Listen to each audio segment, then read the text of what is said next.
Well,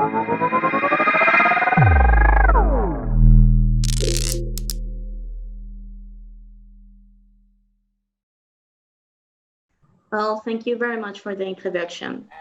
Okay, in the first place, we'll start tackling some pressure points, okay? Actually, I would like to ask each one of you, which are the pressure points that directly influence the attention towards blockchain and cryptocurrencies in each of your countries, Argentina, Colombia, and Venezuela, and in Latin America? Let's start with Hector. Okay. Well, hi, I'm the founder of Crypto Noticias, a news website in Spanish.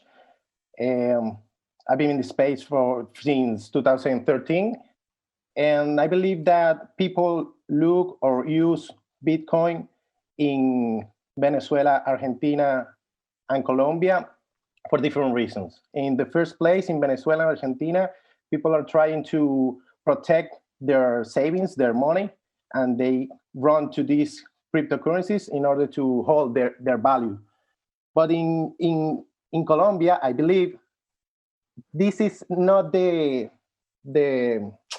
important thing that's happening there. People have a more or less a stable currency or something that has value, and the attention is focused towards blockchain construction. So they have, Mauricio can tell us better, but they have all these initiatives related to the World Economic Forum and governmental blockchain construction, but they don't like so much Bitcoin. In fact, they have blocked Bitcoin exchanges there. Thing that hasn't happened in Venezuela. In Venezuela or Argentina, there's these companies have flourished. And mostly in Argentina, you have a lot of exchanges. Most of them are good. And in Venezuela, you don't have a lot of exchanges, but you have local Bitcoins, and people use it a lot and do a lot of trading there. And I believe the biggest volume, one of the biggest volume of local Bitcoin happens in Venezuela. All right. But then we could say that a pressure point in Venezuela will be majorly economics, basically, for the use of cryptocurrencies and not so much for blockchain development. Now I go to you, Mauricio. You recently, congratulations, published in Twitter that where your team made to a report of the Global Economic Forum talking about blockchain development. How do you see these pressure points that come towards blockchain development and cryptocurrency adoption in Colombia? Yeah, in Colombia, I think that a pressure point is that people is trying to find options to access to financial services, because unfortunately, our actual banking system is not so good.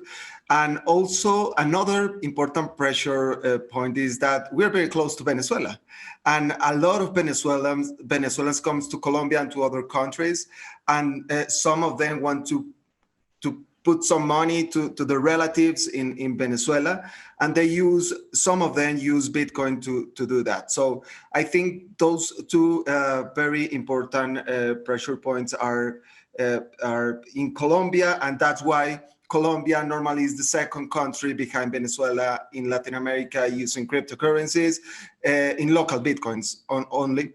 And it's like the eighth or ninth country around the world, and Venezuela is around the second historically. And related, you will be saying, yeah. And related to the project with the World Economic Forum, yesterday the web published a report related to a project that we did in the National University of Colombia to put all of the process of a public procurement processing in blockchain. And the report presents for what is good blockchain in that specific case, and for what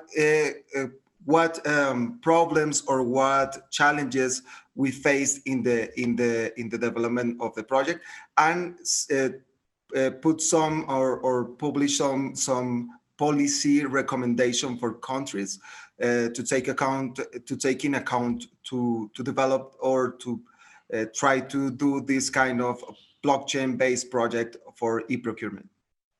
Yeah, I was just going to make a little joke. It seems like Colombia is actually borrowing cryptocurrency users rather than having an organic adoption over there. Something that I'll also it's very interesting about Colombia itself is that it seems, correct me if I'm wrong, mostly pushed towards blockchain development, Yeah. mostly for institutions rather than the cryptocurrency part that seems to be something that draws more attention in Latin America itself. Why is that? It's in Colombia. It's not illegal, Bitcoin or cryptocurrency.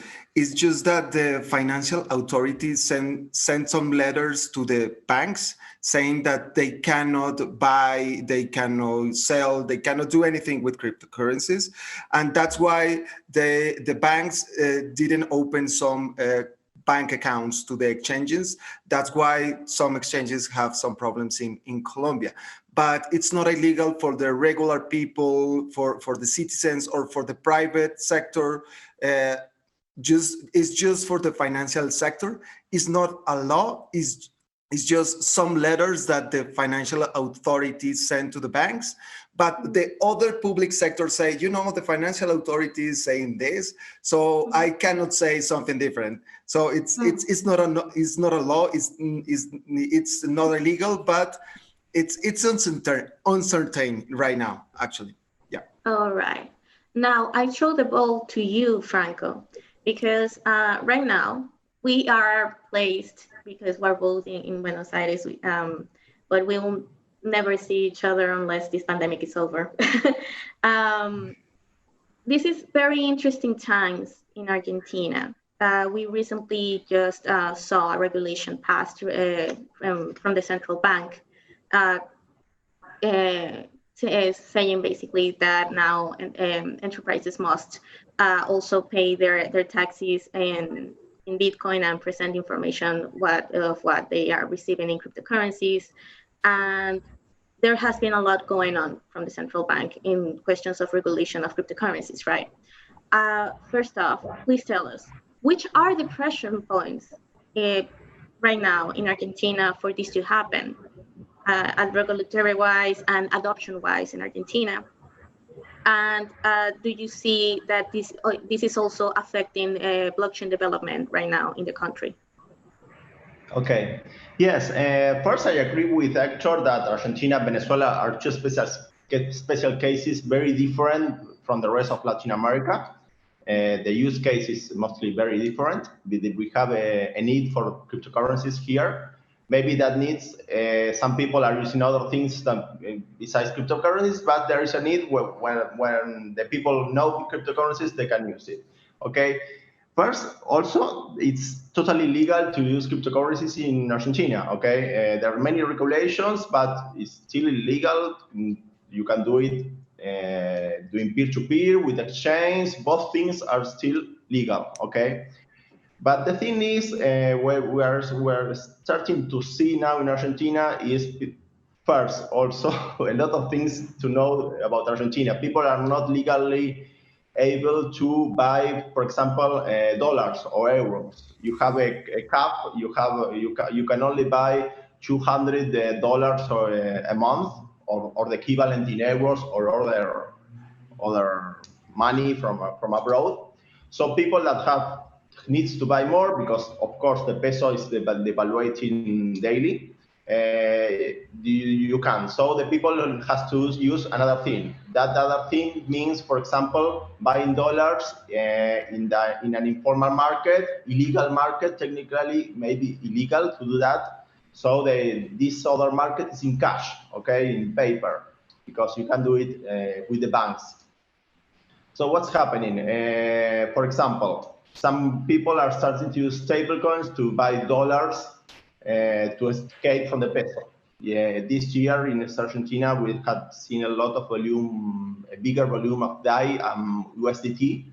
DAI and USDT are the most used stablecoins in Argentina. They DAI mostly in consumers, final users, and USDT is mostly used in what in Argentina have this thing called cuevas. The cuevas are these informal or illegal places where you can buy dollars or euros or something. These places, some of these places are adding USDT or cryptocurrencies, Bitcoin, everything. But well, these both stablecoins are the most used. And of course, there's always a market for using Bitcoin or stablecoins to send money abroad or receive money from abroad, because we have capital controls and we can't do that normally. Okay, if you receive money from abroad, why is this? Why is this preference for stable coins? for the volatility, because some people are not interested in having an investment in Bitcoin or some on Ether or something like that. They just want to escape from the peso. Right. So the most used, the volume is bigger in Bitcoin still, but stablecoins are getting bigger here. For example, last year, stablecoin exchanges were not much. Most local exchanges had Bitcoin, maybe Ether, and something like that. This year, we have a lot of exchanges using stablecoins. Excellent. Well, now, as said previously, we are in a kind of a pickle here during the pandemic. We're in a kind of weird situation, right? We're actually in a situation where there is much more dependency on digital services, right? I would like to know, in each one of your opinions, has this pandemic influenced in some way the use of cryptocurrencies in Latin America? Let's start with Mauricio. That's a very difficult question, actually. I have to say that I don't know yet, because yeah, it's very easy to think that we cannot transfer with cash. We have to use anything or another option, and crypto is there, so maybe it's an option. I'm not pretty sure that the regular people is going to crypto. It's a possibility. But as I mentioned, in Colombia, we have a lot of Venezuelan people, and we have a lot of Colombian people, and the unemployment is growing a lot. So all of these people, for example, the Venezuelan people that it's working here, and we are very happy to have all of these brothers here working in Colombia, they want to send money back to the relatives in Venezuela. But if they lost their job, because in all the countries the unemployment is growing a lot, if they lost their jobs, they cannot have money to send to their relatives, and maybe the use of crypto the volume of the use of crypto is going to be lower. So I'm not sure. I think we have to wait. Local Bitcoin said that in the past 3 months, Latin America is the region with the most growth rate in the world in using local Bitcoins. But yeah, it's very early to have some conclusion about it. I think we have to wait a little bit. Yeah. Well, actually, just taking something that you said there, very important, it's the rate of unemployment that is going on, right? So I would like to touch the ball to Hector, because right now Venezuela shows very sad, over 50% of unemployment right now in the country due to the pandemic crisis. So, in your opinion, could Venezuelans rely up to a certain point, given the circumstances, lack of infrastructure, lack of services, to somehow turn to cryptocurrencies up using some of the services that have been recently come up during the pandemic? Well, I will dare to say that the pandemic has benefited Bitcoin and cryptocurrencies, because it's another problem to tackle. So you right now you can meet people in person to trade, and right now you don't have your same job in your office, so you have to find a digital job, and this digital job mostly pay in foreign bank currency or digital currency. So you are exposed to find these answers and to the problem of the digitalization of your life, and Bitcoin and cryptocurrencies appear in the middle as a solution to this problem. If you are someone that just lost his job in a supermarket, maybe you will start finding a job as freelancer writing content, and those people pay in a digital currency, in PayPal, and some things that you need to have. But things like PayPal or banks, international banks, maybe have some regulations and some requirements that maybe you don't meet. But with cryptocurrency, you don't have requirements to meet. Just a computer, which you have, or a cell phone, and a digital wallet. So I believe this pandemic is pushing the adoption of cryptocurrency, and I believe it isn't happening just in Venezuela or Argentina or Latin America, but in the whole world, because it is a world situation. That's what I think is Yes, of happening. course. Of course, actually, something also very interesting that has been happening in Venezuela for a long while, but it's starting to make even more impact today. It's the fact that we are seeing, maybe at a very fast pace, how financial services that connect the country with the outside world are being taken away piece by piece. Right now, it's only people who use the app Sale, and we're users of Wells Fargo, in the United States Bank, but we don't know what's coming out next. So, as part of the same question inside of the same country, Venezuela, I would ask, what would you, being up to date with all the news in Venezuela as well, regarding cryptocurrencies, uh, which will be the best way for people who wants to get involved in cryptocurrencies to take advantage of it while they're in their houses, right? You said that maybe there's the possibility of using freelance to get paid, but we know that not everyone is in this condition of speaking fluent English and actually finding places where they can actually work and get this and get paid in cryptocurrencies. I was one of the of the very few people who could take that chance a very while ago. So, uh, which services or which other forms rather than freelance jobs could people use to access cryptocurrencies? Well, when I was referring to freelancing, I was referring to the concept of freelancing, not a website. And I'm not talking about doing the content thing, was just an example, but I believe that things like the exactly right we are on right now, this event is generating digital jobs, because you need to have people around the event to make it happen. And these are a new type of business that it's growing and growing and growing. So yeah, maybe not everybody can work doing content online, and I don't believe they have to speak English anymore, because if I talk about my industry, Spanish news about cryptocurrency, there are a lot of places where you can work. I can say that maybe there are 20 or more platforms that do news, and they pay in cryptocurrency, and you just have to know how to write in Spanish.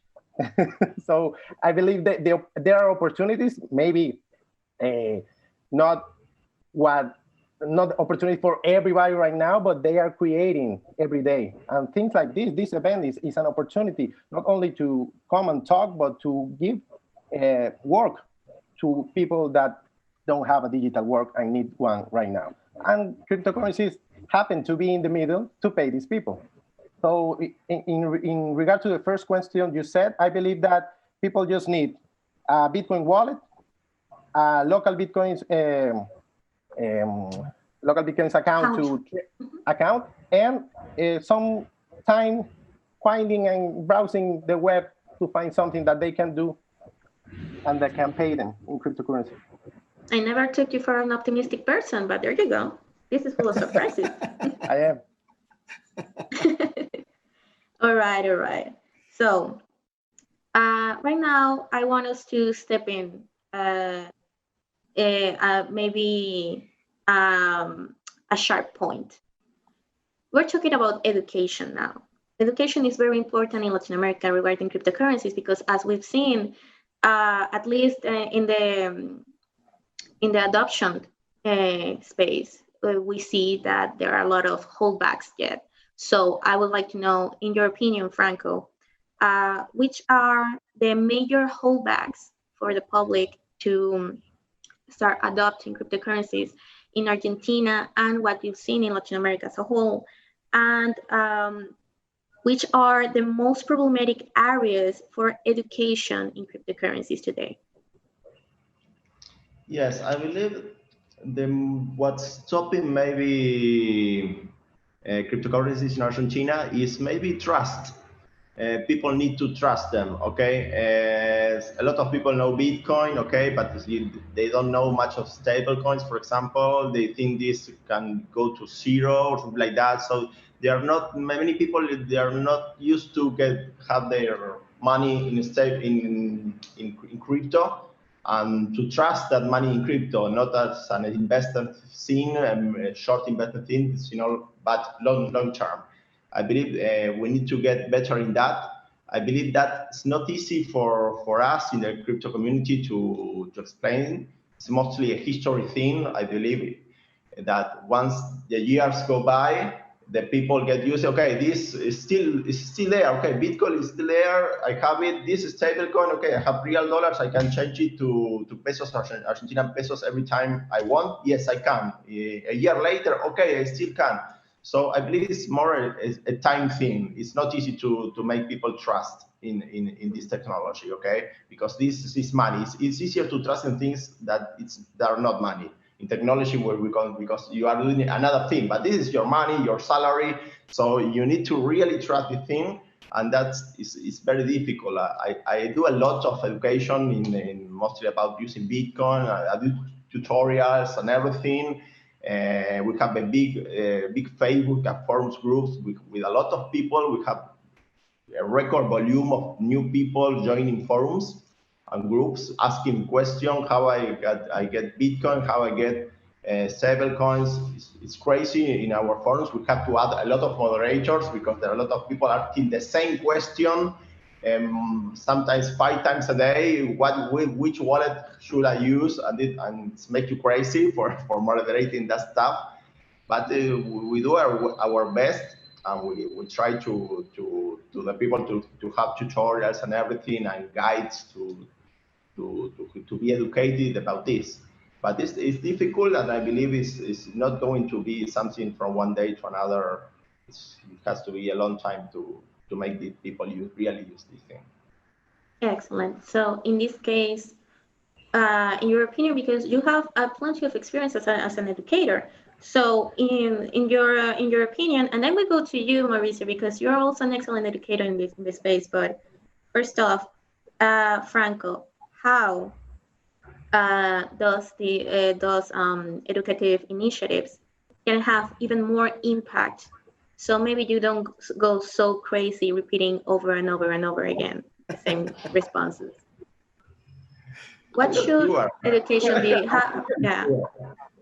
We make, for example, in Argentina, we did a non-profit. It's Bitcoin Argentina and Go. It's there since 2013. We do conference, La BitConf. We do events. For example, Bitcoin Argentina and Go is doing, well, before the quarantine, it was doing meetups, introductory meetups once a week or maybe more or less. Each Thursday, we had a lot of people, new people coming to introductory meetups. I'm tired of the same people. This is only for newbies. It's real new people, and we are doing a lot of that stuff. But now we are doing a lot of talks in virtual, digitally. Okay, we do the same. And I really don't know what more we can do. What we can make better. I believe we're more. I believe if people has to invest the time to learn the technology, it will find the resources, because we have the resources. We have a lot of, in Argentina, we have record of exchanges. We have more than 10 exchanges, formally legal exchanges in our Bitcoin exchanges in Argentina. more than 10 is record in this in what the world history of Bitcoin and cryptocurrencies. And so I believe that the people, if invest the time, they will find the answer. All right. But you just have sparked me a question that I think that maybe Hector will be best to answer. Because since we are speaking about the what more can it be reached? What other tools we can use for having a even more expanded Bitcoin education? Have you tried to do which will be the best way to reach out to people through social media? Because something that I've seen is that even though there's a lot of tutorials out there, most of them are directly in web pages or YouTube. But what else is to be done to actually expand it to platforms that people are using currently? Instagram, Facebook, Twitter itself. In your opinion, Hector, how can this be done, and have you ever thought of using it since you are working in a newspaper? Well, we already do that. We have Facebook, Twitter, Instagram, LinkedIn, and we post all our information in all these social networks. But I believe it's not something that you can create on your own. I'm more with Franco in this. People have to be interested to find about Bitcoin, and then they will find us. They will find Franco, Mauricio, me, and Crypto Noticias. They will find all these initiatives. But if they don't want to look, they don't want to know about Bitcoin, there's nothing you can do. You just, maybe you will need a lot of money to put some giant billboard on a very traffic, a place with a lot of traffic. But besides that, there's not much you can do besides doing a great content and putting it there so people can find it. Okay, that's your advice for people who want to start using social media to educate others about cryptocurrencies and blockchain. Oh, if you okay, if you want. You're talking about your experience, but you're not being very optimistic now. What happened to that guy? Well, I think I'm optimistic, but the thing is that you can't force people to do something.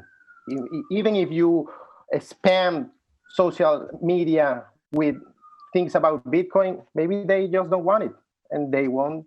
If they just don't want it, they won't read it. So they have individually to want to learn first. And if you want to help in this, I believe social medias are a good place to start. But it's all about the content. It's all about what you're saying to them. If you're going to talk about, I don't know, magic blockchain and things like that, maybe you will catch their attention, but in the end, they will find nothing because there's nothing there. But if you talk about Bitcoin and you find a way to talk about Bitcoin in a way that's attractive, maybe they will get will stay with you, and some of them at the end will find something and will spread the word. But we need to start with the content, what we are doing, and then put it in whatever platform we like. All right, sorry. Anyways, Mauricio, coming back to you as an educator, I really would like to know your opinion on this. Which are the most important points in education right now that we need to address in Latin America and in Colombia concerning cryptocurrency and blockchain? Which are the most problematic subjects that needs to be treated right now today? Yeah, in the cryptocurrency space, I think that the problem is that the regular citizen or the regular people don't know the problem, that it's how the money works. And I refer to that how bad the money works actually, because if they know that, they're going to start to find some solutions or alternatives, and he will find Bitcoin in that way. So yeah, I think that's a very big problem. Another problem, I think, that it's the UX. It's not easy to use cryptocurrency. It's not easy to buy. It's not easy to exchange. For the regular people, I refer. For geeks like us, we can use it, and for years we have been using it.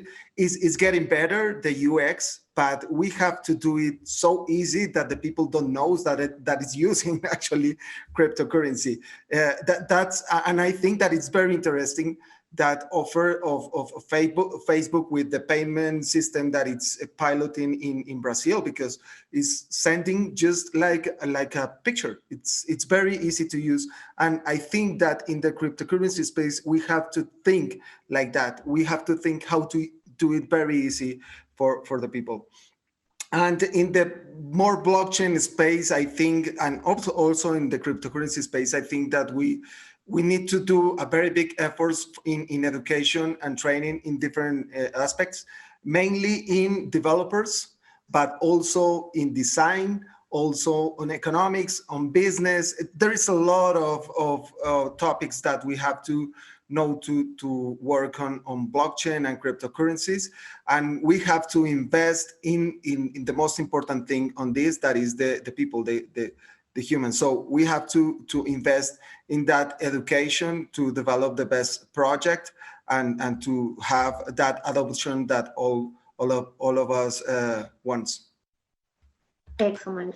Well, I have two Bitcoiners in the house, so I'm just going to start by addressing this question to you, that you have already talked about this subject, and then maybe they're soft in their answers. In your opinion, DeFi, so DeFi, it's an actual solid solution that we could use in Latin America, or it's more of a trend right now? It's for me? Or for yes, it's for you, Mauricio. Okay. No, for the Bitcoiners. I think that DeFi, it's in a very early stage. It's a very interesting ecosystem, but it's by now it's very risky. I think you can see very or several hacks in some projects, and that is normal. I think it's part of the evolution. And with every hack with every problem, the ecosystem is getting strong. But yeah, I think that in this moment it's in a very, very, very early stages. It's very interesting for those entrepreneurs that wants to go there. I think that it's a very good space to go. For users, I think that again, it's for a very specific users right now that have very high risk sentiment and think, don't have a problem with the risk. But for the regular people, I'm not pretty sure if it is the time. I think that if you think about DAI or MakerDAO, stable coins, it's good. But some other decentralized services are at the early stage, very early stage. Yeah. Yeah, it feels like you're a bit. I think that you will be a little bit scared of answering this question responsibly. So don't worry. Yeah, because if a lot of people get right now into DeFi, a lot of regular people, and some problem appears, we're going to lose that people. So I think that it's better to get strong ecosystem in DeFi and uses, and we can use it in the cryptocurrency and blockchain space. But for the regular people, I think that it's a very high risk right now. Okay. And going back to you, Hector, so changing a little bit the subject, which other tools, rather than Bitcoin or Dash or other cryptocurrencies that are already being used in Venezuela, which other tools, financial tools, could people start using in the country? Well, I really wanted to talk about the fee. Okay, you can talk about the fee, please. Okay. Share your opinion. Okay. Well, first, Mauricio, if you think Bitcoin is complex, then DeFi is a help. Yeah. But I believe, I think I understand and I like the concept of DeFi, of decentralized finance. Is like decentralized banking services. I like that concept. What I don't like is the currency they are based on. They are based on a stable coin that's based on a dying currency, which is the dollar or the euro or any fiat currency, the physical digital fiat currency. I think that in regards to your second question, those are some services, the DeFi services that people can use. But as I'm saying, it's not easy, and I don't find it very secure. I think that if Bitcoin is an experiment, this is just an idea. So putting your money there, and I think a lot of people is putting a lot of money there, it's really risky. With Bitcoin, you have like 10 years of record that nothing has happened and things are good and money is safe right there. But with DeFi, we have like 2-3 years, and we have like every 2 or 3 months a hack. Every 2 or 3 months we have a lost money. A contract gets blocked. So I wouldn't recommend any people starting in Bitcoin to jump into these stable coins. I don't think that's a nice idea. But if they need to use these kind of services, of DeFi services, there are a lot of centralized finance services that use Bitcoin that you can, if you have Bitcoin, you can put it there, and they give you a loans in dollars or something like that. There's something interesting there. You can do these P2P loans, but without the base, this cryptocurrency that is so, and I'm not talking especially about any stable coin. I mean every stable coin. It's something that's still tricky. So that's my opinion. So you would say maybe that Bitcoin is walking and DeFi it's flying. Something like that, but with a broken wing. Because how can you fly if you didn't even walk first? All right, fair enough. In your case, Franco, you are also talking about how stablecoins are experiencing a rise here in Argentina. Well, it's a maybe a 2-year-old concept, but it's increasing the adoption of stablecoins here in Argentina. Talking about DeFi and other resources that people can start using here. What are your opinions? What is your take? Have you experienced a little bit with DeFi? Yes, I don't really like the buzzword DeFi and everything. There are too many different things there. But for example, what I see is that people doesn't know what really is DeFi. They just use it. For example, in the DAI case, that is the most popular in Argentina, people doesn't know what is DAI in the backside, okay, in the backbone of MakerDAO. No, they just use DAO. In fact, for example, in one of our forums, I had to do a post making the difference between all stable coins to say, okay, this has a collateral of this has a banking collateral, this has a collateral, okay. I had to explain everything, but most people just didn't care. Okay, this is $1, okay, this is $1. They are not in the topic of getting interest, using compounds, something like that. No, they just want to use a stablecoin, and that's it. It doesn't matter, they need to trust it. So, but I really like DeFi, or in fact, there are many Argentinian. There are lots of Argentinian projects in that side, even stablecoins like, for example, Money on Chain. But the fact is, people just most people just don't care. Where the people that care about DeFi is the people that is already in the crypto space and working there and using these things to get more money with their savings. And in fact, for example, a lot of people that are now using things like Nexo, BlockFi, they're not really DeFi, they're just centralized service to get interest. Maybe those services then use DeFi, but they shall use, if people want interest and something like that, they go to a centralized service and they're not playing with the smart contract directly, okay? There's not much people using them, I believe. All right. Well, at least for once, everyone got to a middle ground. I deserve a freaking medal here. Okay. So, finishing thoughts. for each one of you, starting with Hector, which would be the next step for the cryptocurrency and blockchain community after the pandemic? What is taking off? What's the next steps that should be taken in order to keep growing the community after all this ends? Well, that's, I don't know, like a broad question. I It's think, super broad. yeah, I think that adoption needs to keep moving, needs to keep growing, and I think it's doing good. I believe the price increase, and I believe that we might experience a bubble in a few years, on a few months. That is going to attract interest again, and the cycle repeats, and the people, oh, look at Bitcoin, it costs $100,000. What is that? And so people start interesting, and when the buzz disappears, some of the people that really got interested in the technology, they stay there, and so the adoption grows.